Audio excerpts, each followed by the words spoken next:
Hello, Western Oregon sports fans, and welcome to this edition of Wolves Weekly. Joining me halfway through the GNAC season right now, we have head women's coach Greg Bruce. Coach, how are you doing? Glad to be back home. Man, you guys had quite a long trip. Everybody, you're always intimidated when you look at that schedule and you see the trip to Alaska that we talked about. But as you mentioned, this one may be a little bit more wearing on you.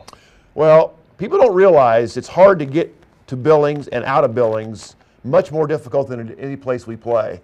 Because you never know what the weather's going to be like. You never know how the airplane schedule is going to be. And it's a fairly long flight. We were supposed to, it took us 9 hours, bottom line, to get from Billings back to Seattle. We had an engine problem with the airplane. The weather was bad. It caused the flight not to go as well. So, you know, and you can go from Fairbanks to Anchorage in an hour. Oh.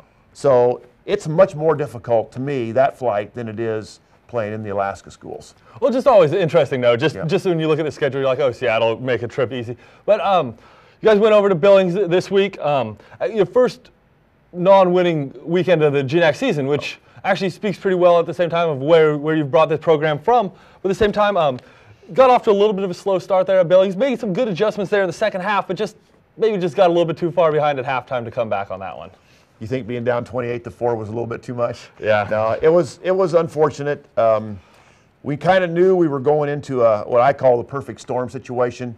Billings had lost on the road this past weekend to Northwest Nazarene and Central Washington, and they were really upset with that. Probably shouldn't have lost at Central for sure.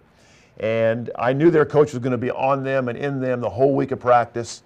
And we talked about that as our preparations. Hey, they're going to come out with everything they got early. And sure enough, they did, and we did not answer the bell as well as we have been lately. And one thing led to another. We couldn't throw it in the ocean. They made everything they looked at, and that's how that 28-4 run erupted early in the game. But we were able to get a little bit more control and played a lot more solid the second half. Riley Peterson had a double-double, did well there. Lori Clifford from the point guard position had her season high with 13 points. She played well. But I think it got us back and gave us a little more confidence going to Seattle that, you know, we're okay, just got to keep playing hard, and you can't let down against anybody. Well, you said perfect storm there with Montana State Billings.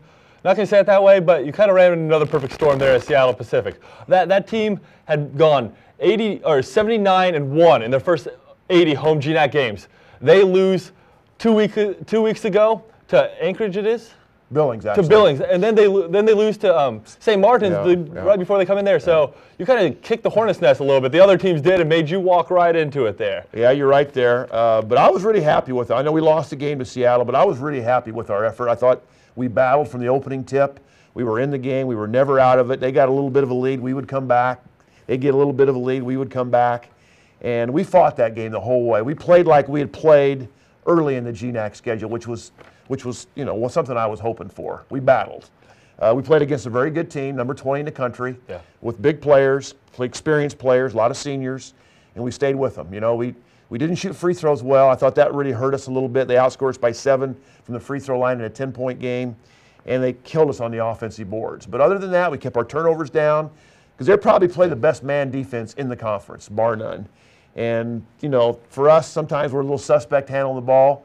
But I thought our kids did a really nice job for the third game in a row, being under 20 turnovers. We made some shots.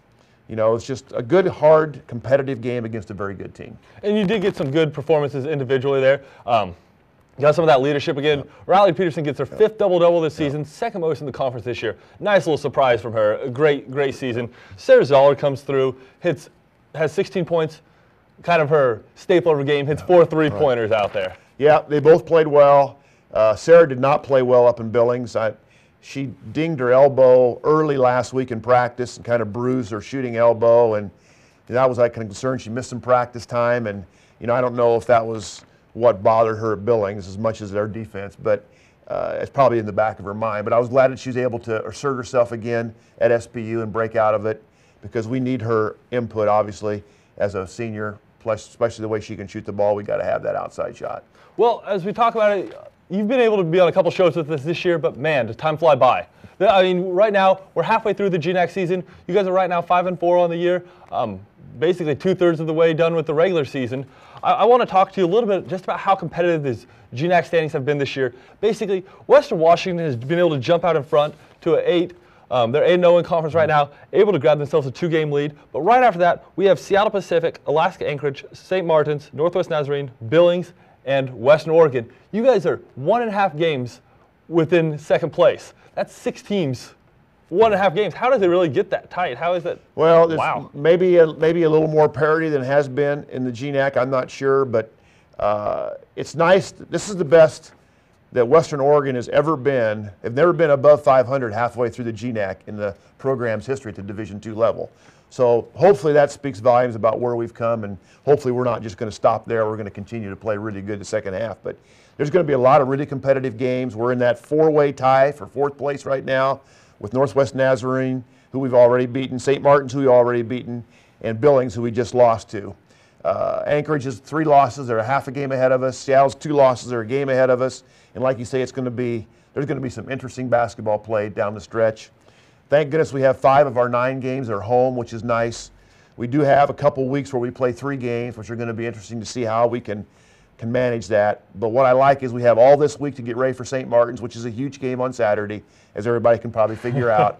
And then we have all next week to also practice to get ready for Simon Fraser, who comes here on Saturday. I think it's February the 5th. So we got to get ready. Yes, and right along those lines, the opportunities have changed a little bit in this conference. Before, you were really, it was basically a much more subjective type of measure. You had to fight through to be one of the 8 teams in the West region, including teams from the Pac West, the CCAA, and the GNAC were fighting for those spots to be in there.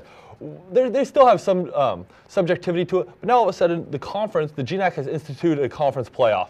Talk to me about that one and maybe a little bit of the opportunities that creates for Western Oregon, that you're not looking maybe just where you finish in the regular season standings, because you know you have the opportunity to go for postseason play with the postseason tournament. Well, first of all, it's the first year of the GNAC tournament, and they're going to take the top 8 teams.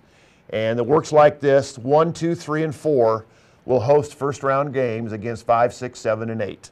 So right now, as us being one of those teams tied for 4th place, it would be nice to finish 4th and be able to host a game. So we have our sights set on that. It's going to be tough, but that's one thing we're looking at. But definitely we want to be in that top 8 and have a chance for our players to experience postseason play. And once you get into it, who knows what's going to happen? I know you have to travel, but it's a 1-game deal, and anything can happen on 1 game, as you know, in any sport, let alone basketball, which is pretty volatile that way. So we're excited with the possibilities that we're right in the thick of it right now, Danny. Obviously, this big game on Saturday against St. Martin's is huge in terms of placement and everything as it unfolds. But we're right where we want to be. We're in the hunt, and we're excited. Well, talk to me a little bit about this very important game we have coming up on Saturday then, which will actually be part of a doubleheader there with the men's game. So make sure you come out to the women's game at 5:15. Stick around for a whole night of Wolves basketball. But talk to me about the St. Martin's team, who we've been able to see a little earlier this season. Well, we played them right after Christmas, and I'm not sure they played their best game that night. It was up there. Maybe we didn't either, but it was still pretty competitive, a close game. We won at the end. They've been playing really well. They went to Western Washington and lost in overtime. Since then, they've won at Seattle Pacific, which is a great feat in itself. They took Billings to the wire, and Billings hit a miracle three-point shot to beat them on Saturday. And they also beat Anchorage at home after we had lost to Anchorage here at our place. So I'm sure everybody would say that St. Martin's playing their best basketball this season. They have a first-team all-GNAC kid in Zach, who can get you in a number of ways, from the three-point line, driving to the basket, from the free throw line, and rebounding. The Morley kid who plays the wing for him has been really shooting the ball extremely well. I think she had 9 3-pointers in the last 2 games, 33 points in those 2 games. So that's a kid that we're going to have to pay special attention to. Ronnie Joe Milkey, their point guard, has been playing well. So I think they have a lot of confidence, I'm sure, and they have to come down here, which is good. And I'm just hoping that we're going to have a solid week of practice and put a game plan in, get ready for them. It's probably going to be low scoring. They have a way of massaging the ball a little bit in offense and packing it in a little bit on defense. So we're going to have a great Zoller-like performance from the three-point line. It's going to help us in that game too. Well, fantastic. Well, Wolves fans, you have the opportunity to come out and watch. Haven't been home in a little while after taking that trip, but come out and watch the Wolves this weekend. Great matchup, as Coach mentioned right there. St. Martin's, they're also tied for 4th place, and time in and time out, you guys just have a battle against them. Tickets are still available by calling the number you see on the screen right there, or available at the door. Remember to stick around for the whole night, catch the men's game afterwards, but just come out and support the Wolves, as both the women's and the men's team are right in the hunt for this GNAC.